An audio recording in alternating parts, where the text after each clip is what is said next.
Paul Sack's Good News Broadcast. I'm speaking to Dr. Diane Berson. Hi, good morning. How are you? Good morning. How are you? Okay, and Eva Ritvo? Ritvo, you got it right, Paul. Thank you. Oh, good. And you must be a doctor as well, because you're a psychiatrist, right? Yes, I'm a psychiatrist, which means you go through medical school and then do your psychiatry residency. Okay, and an author, right? A co-author? Yes. Thank you, Paul. I have a book out now called The Beauty Prescription, the complete formula for looking and feeling beautiful. And it's been a lot of fun. Okay, well, we're going to be talking about acne today, right? And it's interesting. We have a medical doctor and a psychiatrist. Why this combination? Well, actually, I'm a dermatologist, and I'm sorry. I represent the Acne and Rosacea Society. And the American Acne and Rosacea Society has actually proclaimed that June is National Acne Awareness Month. Okay. And so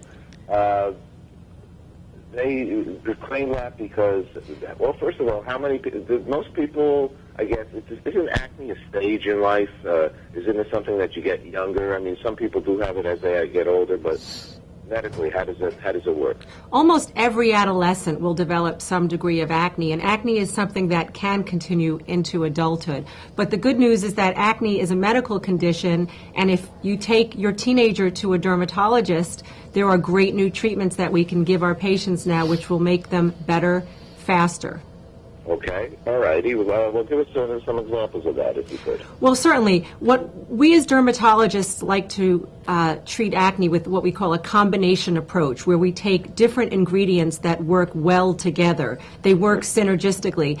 And what we have now are new prescription medications, such as Epiduo, which combines benzoyl peroxide with a retinoid, Ziana, which combines an antibiotic with a retinoid. We have these products which contain the vital ingredients so that patients can use things much more easily, they're much more simple, and they're very well tolerated, and they give results really fast.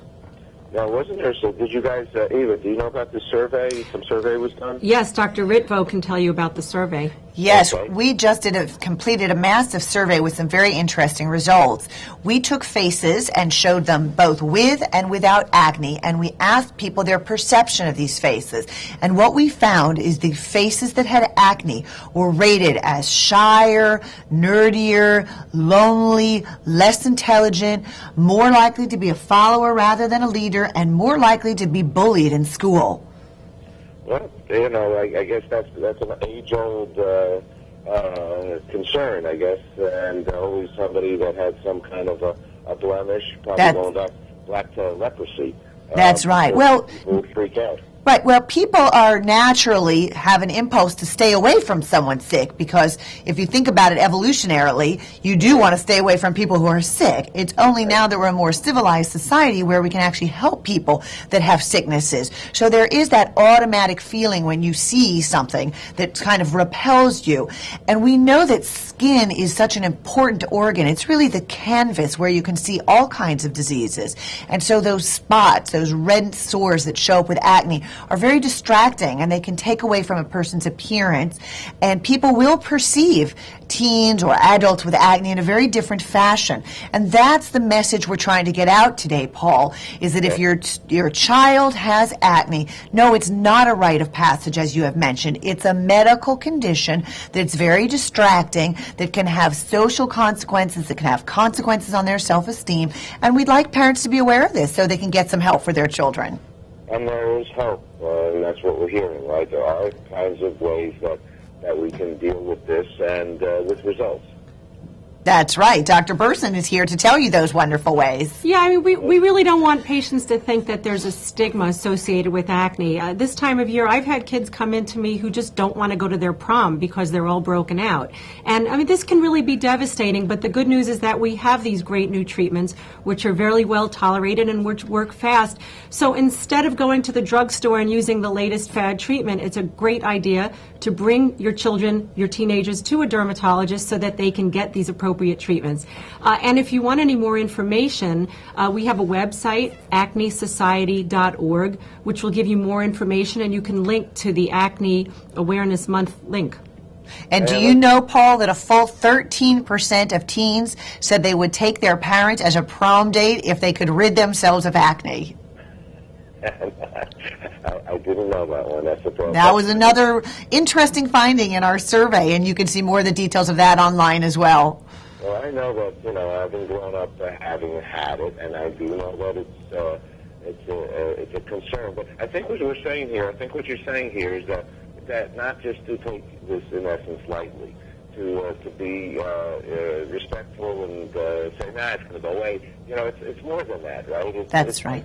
Go get this checked out, because there are possibly ways to help yourself at that point in your life, right? Right. Well, Paul, that's our message, that appearance matters, that your skin matters, and that parents really have a responsibility to take their child to a physician, to a dermatologist, and have this appropriately diagnosed and treated so that their child doesn't have to suffer some of these possible consequences that we've identified in our survey. It makes good sense, because they're at such a tender age that's, peer pressure and going to college, not going to college, blah, blah, blah, and young age and so on. Well, thank you both very much, and it's called acnesociety.org as well, right? Yes, that's the website, acnesociety.org, Acne Awareness Month. Okay, very good. Well, thank you very much. This is good news for a lot of young people. But what percent, one last question, what percentage carry it on? Here's one question. Some people that don't take care of their acne live with it the rest of their life? If you don't take care of your acne, there can be permanent scarring, and it's not only visible physical scarring, but also emotional scarring, because this, as we know, is very upsetting, and again, people are very concerned about the way they look, and so it's really important to tackle this early and prevent that future scarring from developing in the first place. And Paul, you mentioned something really important, which is that adolescent years are the formative years, and that's where kids make decisions that will impact the rest of their life. Are they going to go on with school? How are they going to be with dating and marriage? Are they going to get into drugs? So there's a lot of decisions that are very vital during those years, and you want your kids to be best equipped from every angle to make the best decisions possible. I agree. Self-esteem. You want them to have as much as they can. You bet. All right. Thank you both very much for sharing a lot of good news with us. Thank you. Thank you, Paul. All righty. Bye-bye.